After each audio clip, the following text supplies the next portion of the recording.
Hi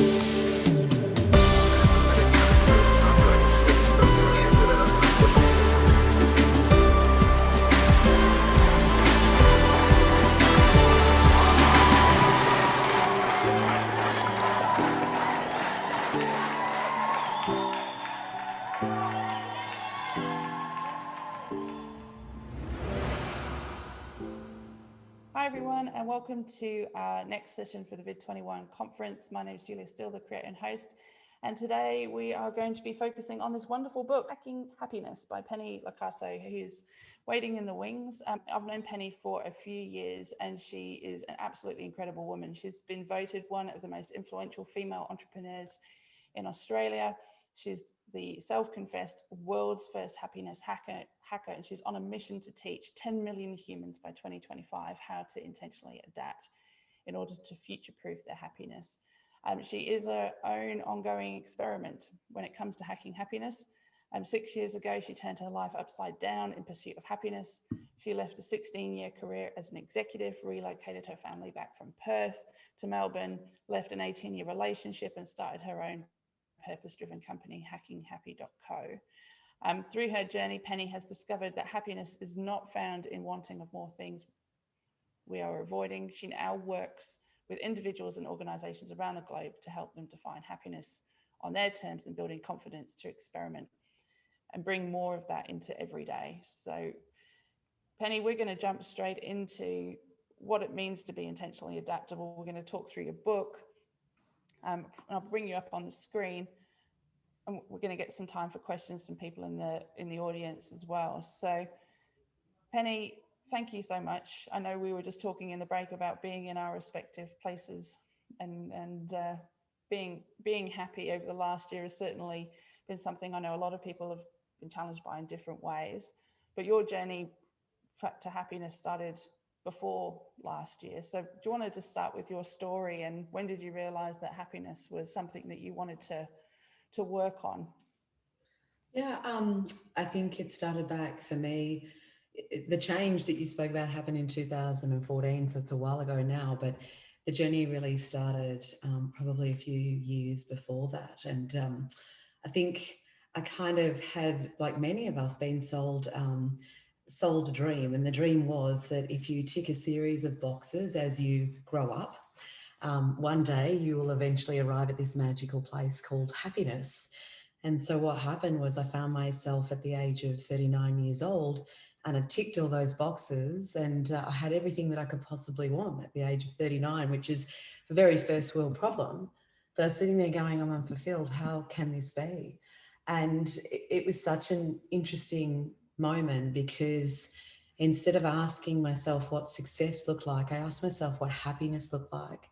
And it made me realize that perhaps I got the equation back to front. Maybe success doesn't equal happiness. Maybe if I focus on my happiness, success will be a byproduct, because all of the things that made me happy, which were human connection, positively impacting the lives of others, being present in a moment and sharing experiences, were the things that were constantly sidelined by my pursuit of success and this very busy life that I had cultivated. So that was kind of, it was starting to question these things. And I say it started a few years before, I actually took the leap, which I think is important to note, because what I've observed is that many of us, when we want to make significant change, whether it's in our life, our career, our relationships, more often than not, we will sit with the longing and the idea of it for a good 2 to 3 years before we actually step into the change, because we're so afraid. It's so uncertain and it's so unfamiliar. And that's for those of us who are more often in the minority that actually do anything about this longing for happiness. So that was kind of when I started to look at this idea of happiness, and it kind of catapulted from there. Yeah, and I remember sitting down together, I think it was in central Melbourne. I hadn't long left corporate myself. And the first question I think you asked me was, who am I as a person? And it was like, it kind of knocked me off my chair. I was like, no one had ever asked me who I am as a person. I've always been asked what it is that I do, and what's my job title. And I was just almost makes me feel quite anxious just thinking about it, like how much it knocked me knocked me for six, and really made me go and reflect on what the answer to that question was. And I know in the book that you talk about success as a shit sandwich, and I just love that phrase. And we are sort of wedged between what success is and what happiness is. And what do you think is causing that disconnect between success and being successful doesn't necessarily mean happy? Yeah, it's interesting because my answers to these questions change every time I give them, because I feel like I said, you said, I'm my own biggest experiment. The reason I think success is a shit sandwich is that I think success is very externally focused. It's very focused on, when I have this, I will be, and it's very focused on how others perceive us. It's success is very ego and material driven. It's more in that vein, whereas happiness comes from within. So if you focus on the things that make you happy, the reality is that the success will come. I just think letting go of what everyone else will think of us and trying to meet everyone else's expectations more often than not is what holds us back from living the lives that we truly want. So many people that I talk to that want to make change that they know could make them happier are worried about what other people will think, or they're worried about the impact that will have on other people's lives. But, I'm not sharing anything that's not being shared before. The reality is you cannot make anyone happy, whether it's your partner, whether it's your children, whether it's your friends or your family, if you don't be a little bit selfish and actually make yourself happy first. Yeah. And I love in the book how you talk about people are often so busy being successful that they forget to be happy. Like they're sort of head down, bum up, being busy, that they never make time to actually do the things that make them happy. And does that form part of that shit sandwich as well? Yeah, so it's funny, we're running a free masterclass this week called How to Ditch the Distraction and Ignite Your Focus Around More of What Matters. And so much of that has come off the back of me basically going around the world talking about this idea that I have, that we are suffering from what I call a busy epidemic, where every waking moment is full. And so, it's a place where podcasts are played at 2 times the speed. Thinking is considered a luxury. Sleep is restless. Most people are exhausted and completely overwhelmed most of the time. And it's a dangerous place to play. We've glorified the busy life. I think productivity has become our disease, and it's come at the compromise. We're so good at doing, we don't know how to be anymore, and we are human beings. And so much of what I try and do is not teach people how to do more. I actually teach people how to take away, because I think the pond's already full and it's overflowing. So how do you subtract in order to make sure that whatever you add back in, energizes you rather than exhausts and depletes you?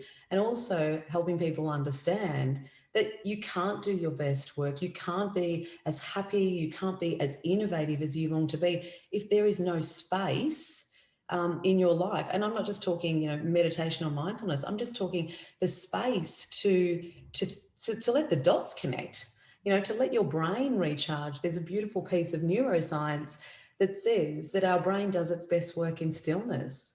That is where it connects all the dots. It's why you get your best ideas in the shower, because for most of us now, that is the only place where we don't have something going on. We're not checking phones or emails or whatever else it is. Yeah, no, I couldn't agree more. And I found it quite interesting reflecting on last year. And we've had a few conversations since the start of VID yesterday around particularly last year, where so much of what was our normal routine or what would normally make us busy was removed last year. Yeah. And how people are starting to put things back into their new routine, and what they're more importantly choosing not to put back into their new routine, because they realize that they don't want to commute every day, or they don't want to be in town 5 days a week, or they want to spend more time with family, or they've rediscovered their love of baking bread, or whatever it is, or playing music. There's a whole lot of almost like a circuit breaker last year that gave people a reason to stop some things. Are you seeing that in your community as well, that people have started to prioritize that sort of thing? Yeah, and it's interesting because I used to talk about that productivity had killed hobbies. And I think when I used to ask people when I was on stage, who's got a hobby, people put their hand up, and when you ask them what their hobby was, it was having a coffee or a drink with friends. Like a hobby more often not is some creative pursuit with no real outcome. You're not doing it for an end goal. You're doing it for the pleasure of being in whatever it is. And often, you use your hands and so we're definitely starting to see a rejuvenation in the last 12 months of hobbies. My only concern is, like as things start to go back to a little bit of, us being out and about more and more, can we hang on to that? Or was it just for a moment in time? There's definitely a resurgence of that stuff, but like I talk about it in the book. Again, there is research that shows that hobbies actually make employees not only more productive but more creative and better problem solvers. So I think there's a huge opportunity for workplaces to actually look at how they inspire their workers to take on hobbies. And there's plenty of companies that do this where they actually give their employees money to go and explore a creative pursuit of any kind without any sort of boundaries because they know the benefits that it delivers. I want to go back to something that you mentioned earlier, and the time it takes sometimes for us to make changes. And I know certainly looking back at some of the changes I've made through my life and coming to Australia, leaving corporate, two big ones, they did take time to sort of build up the courage to do. And so we just explore what that fear and overcoming fear and courage looks like. What they obviously are barriers for some people in and what can we do to overcome them? Yeah. So talk a lot about, and again, this has all been stuff that kind of from experimentation that has come to the fore through my own journey. Um, I honestly believe that happiness is found at the intersection of what you long for and what you avoid. And I think it's an interesting concept because longing, when you long for something, it means you can't let it go. So it must have some importance in here to you. Well, you would have said, it doesn't matter. I'm clearly not going to do it. I'm going to let it go. But longing means that it has some emotional importance to you. And yet avoidance, which sits on the other side, yeah, I reckon is completely and utterly attached to fear and uncertainty. So think about it. Think about something you've longed for yet avoided. And I'll guarantee you that the intersection of that will create happiness if you're brave enough to pursue it. So what does courage look like and how do you cultivate more of it? Because damn knows, it's a brilliant skill to have. And I love this idea of everyone's talking about how to get comfortable with discomfort. And I'm like, that's great, but what the hell does that mean? Like, if I can't understand how to do that, it has no benefit in my life. What is courage looks like, probably one of the craziest things I did in my early days to demonstrate the power of getting comfortable with discomfort was standing on a stage in front of 120 professional women delivering a keynote in my bathing suit. Now, that was as much for me as it was for the women in that room. I knew that there wasn't a woman in that room that couldn't relate to how uncomfortable that would feel. And given I was trying to demonstrate to them what it feels like to take courageous action in pursuit of the things that truly light you up, I knew it would resonate, but damn, it made me feel uncomfortable. And the impact of that moment was significant because so many of those women after the talk came up to me and said, now you've given me a benchmark, a basis, and what I've feared for so long is nowhere near as scary as what you just did. So it was almost like it gave them permission. Now, that's one crazy thing I did, but I suppose what's interesting about that, and I'm not advocating people do that, is that it was what I call an act of micro bravery, or acts of micro bravery were what led to that point. One of the best ways to build courage and bravery in the pursuit of injecting more of what lights you up into each day is looking every day at one small act you can undertake, yeah, that makes you feel uncomfortable. It can be absolutely anything, right? And it's relative to you. Again, don't make it external. Don't compare yourself to someone else and say, oh, well, they do something braver. Who gives a shit? We don't care what they're doing. This is all about you just being the best version of you that you want to be. So pick something small every day that makes you feel uncomfortable. And I guarantee you, if you do this for a year, in a year's time, these incremental, tiny changes that you make each day, there's no way you cannot be a more courageous person. You will do things that you never imagined possible for you. And the more you step into these acts of courage, I can't tell you how, I mean, you know this, Jules, it's life changing. The things that present themselves when you step into the realm of courage are things that you couldn't have imagined possible in terms of opportunities. And the beautiful side product of this, for those of you who have children, or equally just for those who are around you, you inspire others by your acts of bravery without even realizing it. People start to notice. It's like losing weight, and everyone's like, what diet are you on? When you start to act more courageously, people want a piece of it. They want to know what you're doing. And so you're actually helping elevate others without even really trying to. Yeah, no, it's I want to just dive into what you're saying, because I think there's times where I've been brave or I've made decisions, but it's been a reaction to something as opposed to being an intention Oh, of yeah. doing something. Yeah. And I think there's been a couple of times, particularly in my career, where I've done something bold, but it actually wasn't my decision. It was in response to something. And I know in the book, and the very heart of your book is about being, intentionally adaptable. So what's the difference in your mind, and how can we be more intentional about it rather than just reacting to what's going on around us? Yeah, when I started my journey, because I work so much with large corporations, I knew whatever I created as a methodology for hacking happiness needed to have some sort of science behind it or validity. And so I was trying to work out what that would look like. And one of the things I came across was this concept out of Harvard of an adaptability quotient, which is really interesting because I was looking at this, 4.5 years ago, and everyone's talked about it in the last 12 months now because of COVID.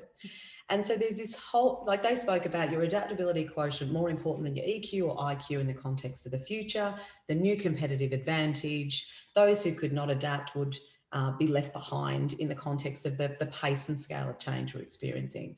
And I thought, this makes a lot of sense to me.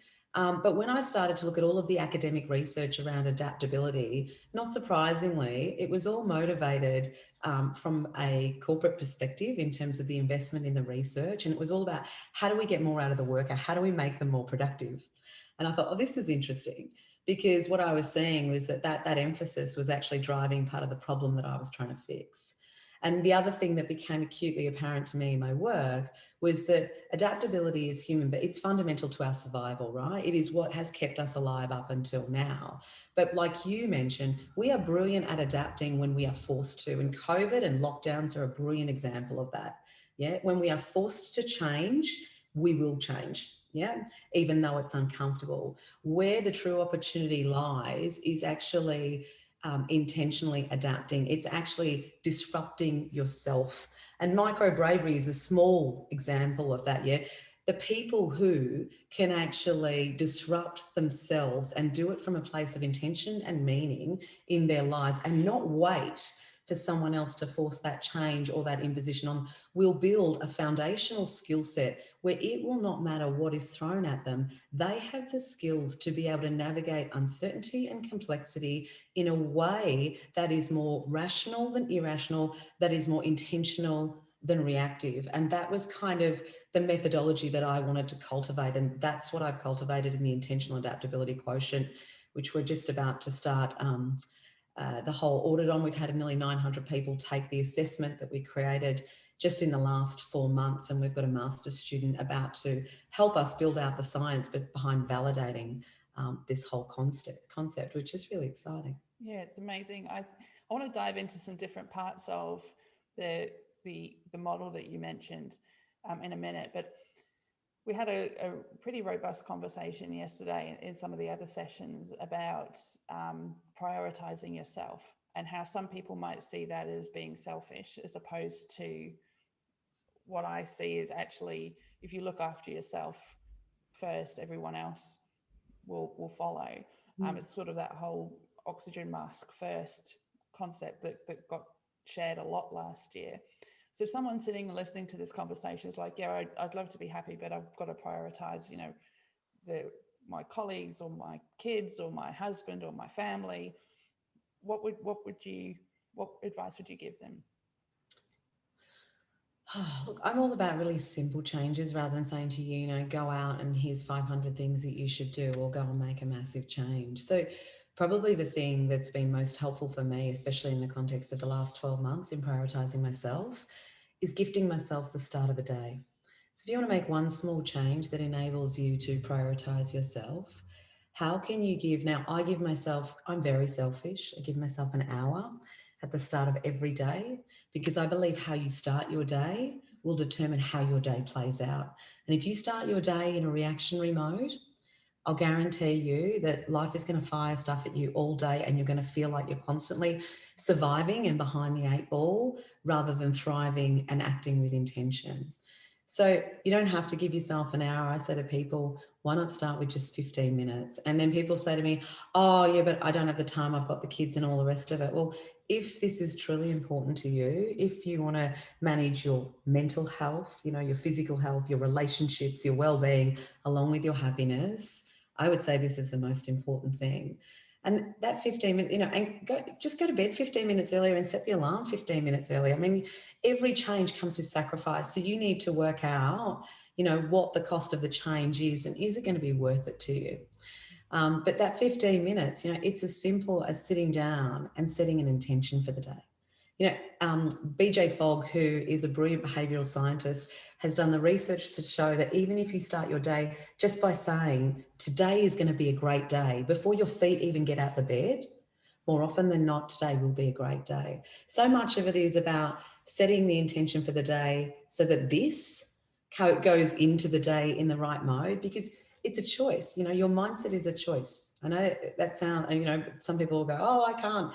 But the reality is you choose whether you want to react, you choose how you want to roll. And yeah, just having that 15 minutes at the start of the day, set an intention. I do things like I'll meditate for 10 minutes. I journal. I'm a huge fan of journaling. And again, there's plenty of science out there that says journaling is one of the greatest things, not only for your mental health, for clarity, for problem solving, for ideation. So I journal. I'm a big lover of yoga. So I do a bit of yoga. And then I spend, another thing that I found hugely powerful is 15 minutes. It's an hour broken into 15-minute blocks. I spend 15 minutes each morning learning something new. Can be, and that's what I say, 15 minutes over the year works out to a huge amount of hours. And again, it's such a small act, but can have a huge impact after 12 months. Yeah, I mean, it really leans into the first part of the intentional adaptability model that you mentioned before, which is focus, isn't it? And you sort of got to, even if it's just setting an intention for the day, and it's as simple as that, what you're actually doing is giving yourself time to focus on what it is that's important to you. And I think if you combine busy with focus, what are some of the things that you do or that you would encourage other people to do to turn, the laundry list of busy into focus? How do you prioritize or get really clear?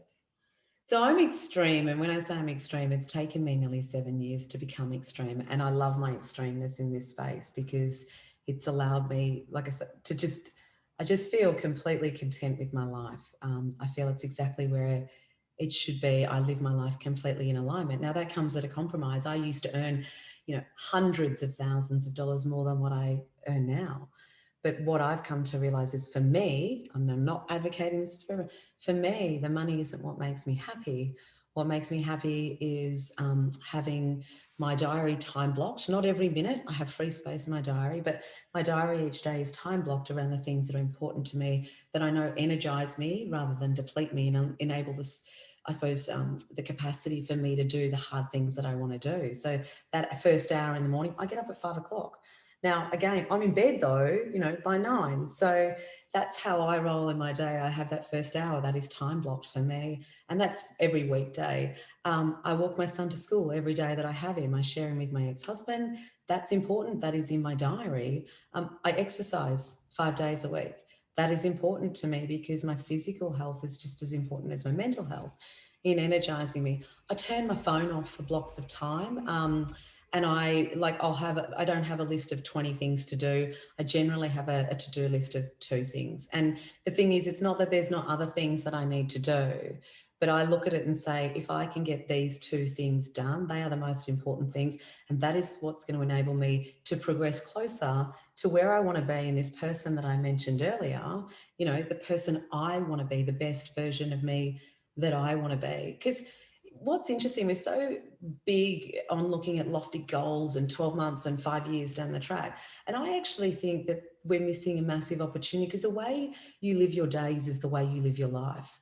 So I actually try and encourage people to look at really simple things that they can do in each day that actually allow them to start to be right now who they want to be, rather than wait for 5 years' time for that to happen. Yeah, we all have a laundry list of things to do. And I love that it's not to say that that laundry list shouldn't exist, but it's what are the things that you're choosing to prioritize, even in the next hour, the next day, the next week. Just gives you that real clarity.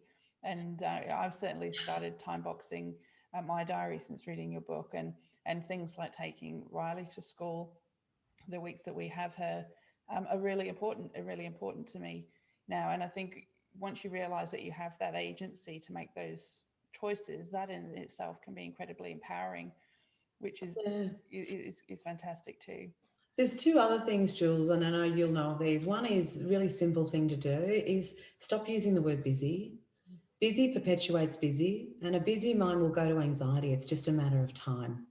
And so I'd actually encourage people to remove the word busy from their vocabulary and just watch how it changes, what goes on in here, but equally the conversations you have, because you're going to have to come up with a different response when someone asks you how you are. And the other thing is, I think we're very good at getting to the end of the day and focusing on all the things we have not done, rather than sitting there and celebrating the progress that we have made.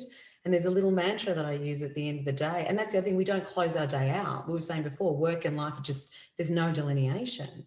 I get to the end of the day and I close my laptop and I say, that is enough, that was enough, and I am enough. And I mean, it's really simple stuff, but it has such an impact in terms of how you go to bed that night and how you wake the next day. I want to dive into another part of the model, which is curiosity, and particularly things that you have done, like standing on stage in your swimsuit. You took your son to the Himalayas trekking. I've seen you throw yourself out of a plane, and I know you say that you're extreme, but some would say bold, some would say brave. But what's the path that you go on to get to that place? Because I think that the answer in a lot of what you've done is curiosity, but how do you go about embracing that uncertainty? How do you go on about embracing that uncertainty? I think one of the things that's top of mind, and again, this is something I perhaps haven't spoken about before because I'm constantly evolving, is that you have the opportunity to change the narrative in your head. You know, and so many of us believe what the stories we tell ourselves, you know. So 5 years ago, I would have said to myself, or maybe, you know, when I was in corporate, I probably would have said to myself, jumping out of a plane's too risky. You know, I wouldn't do that. But now what I say to myself is, how would I go about proving that narrative wrong? What would that look like? And it's really interesting when you start to, again, it's curiosity, yeah?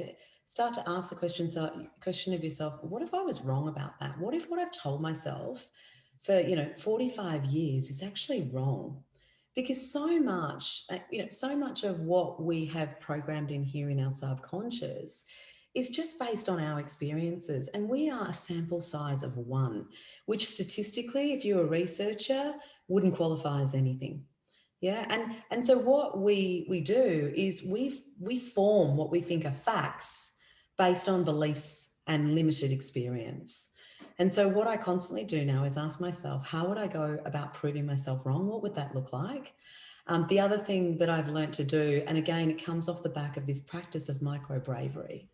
The more you step into micro bravery, the more you learn that the things you fear are nowhere near as scary as what you think. And that the reality is opportunity is a numbers game. If you don't put yourself out there every single day, if you don't feel uncomfortable every day, if you don't take risks every single day, there's no way you'll ever realize any of what you would be longing for. Because it's only by constantly trying and constantly getting rejected and constantly failing and stuffing things up that you start to get the opportunities that you long for. It's a numbers game. But so many of us are afraid to even just put one foot forward. So after years of micro bravery, what I now do, I use fear as a green light to lean in, because I just think that, and as long as it's not life threatening, like seriously life threatening, yeah, jumping out of a plane is, but there's plenty of us that do that, and it's relatively safe now. I think you've got more chance of dying in a car than most things these days, and none of us ever question that because it's normalized. So yeah, I just challenge you to start questioning, what if the beliefs that you hold and all the fears that you hold, what if they don't play out? What if you're completely wrong? And see where it takes you. I love how much you invest in connecting with others as well. And this is something I've observed, having, known you for a few years now. But we were in Don Price's session yesterday. He talks about coming up with ideas and being curious in the context of how might we, because obviously he's talking in the context of Atlassian, but what you're saying is how might I, and who can I go and talk to that's maybe different to me. So how do you connect with others to explore areas that may be new to you? Because this is a journey, as you say, right? It's constantly evolving, but we don't evolve by necessarily hanging out with the same people that we normally do. So what does that look like? Yeah, I talk a lot about, everyone talks about like minds, surround yourself with like minds, but I actually think the biggest opportunity is surrounding yourself with unlike minds, people who actually don't agree with you, the people that challenge you to look at the world through a different lens. And again, this is basically saying, if I have to prove myself wrong, who are the people that I would go and hang around with that would perhaps help me to do that, and that are completely different from me. And when I worked at Shell, I used to do this. We had a lot of geophysicists and geoscientists, and these were people that never sort of agreed with what I was doing or any of that, and they'd always be the first people I would seek out in the work that I was doing. So what does that look like now? It just basically, I try and I do, all research online. I'll try and find people that will prove me wrong, people that will challenge me, people that will pull my work apart, even though I know it's damn uncomfortable. I just find that the more you share an idea with someone who is different from you, especially for someone, someone like me, I'm quite extroverted. My boyfriend is extremely introverted. And even just being around him, I mean, we could not be more opposite. The 5 years we've been together, he's constantly challenging me to look at things through a different lens. So I just think find those people that don't agree with you. And, not so much the hand grenade throwers, just people who have a fundamentally different perspective, and see where it takes you. I listened to a beautiful podcast. Is it Oscar Trimboli, who I think it's called Listening? He's an expert in listening.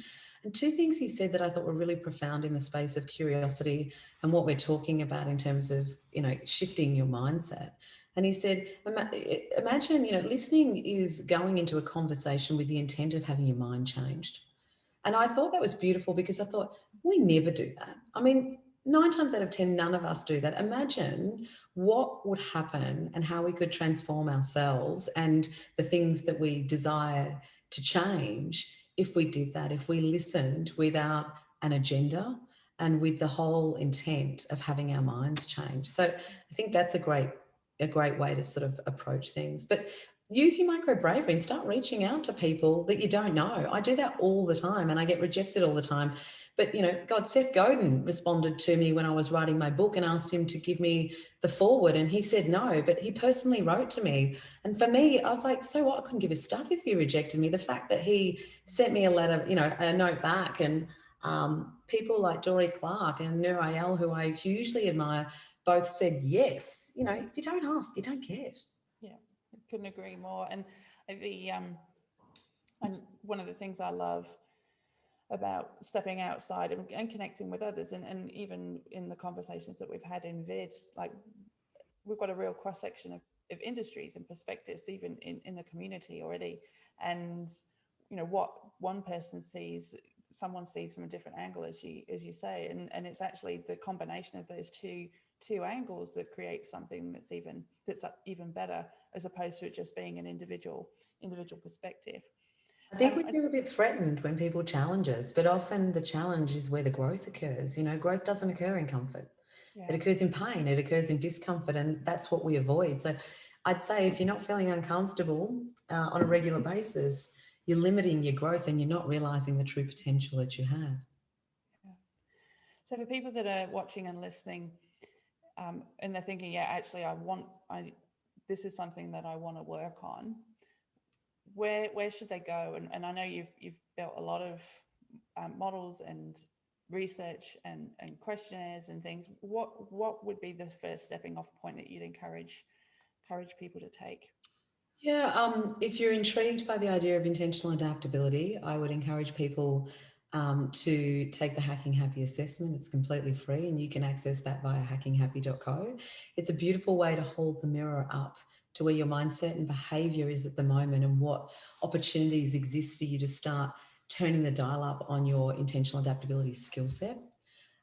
If you find that you are one of these people who is exhausted and constantly busy and you would like to create the space for more of the sorts of things that we're talking about, I can pop the link in the chat so people can access the free webinar that we're running tomorrow night and on Thursday, which we've had a huge response to. But they're kind of two of the places. And the other thing is, if you really want to go deep, the book is like a full-blown guidebook with experiments and tools and case studies and resources, and you can definitely access that via the website as well.